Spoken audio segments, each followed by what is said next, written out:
บุญพระของเราได้อยู่เห็นหลานหน่อยบัดนี้สังขารคอยชราลงบอกคือเก่าภาษาเฮาเอิ้นว่าเท่าปัดชินคอยแก่ไว้วัฏจักรโลกไต้ไปตามเรื่องสังขารเด้อเมเด้อ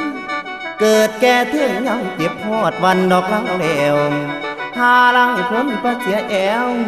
หาลังคนขาลาหาลังคนเสียตาเสียหูพร้อมนั่นคือแก่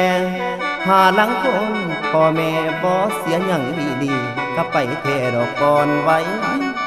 ผู้บุญมีก็จังได้เห็นลูกเห็นหลานเด้อเมเด้อต่อมาเลยถึงการอันโลกภัยสิมายุ่งหาลังสงพากันอยู่แต่ยามตอนพอนั้นป่วยลูกเต็มบ้านยั่วหลานเต็มบ้านยั่วให้นอนแห่ง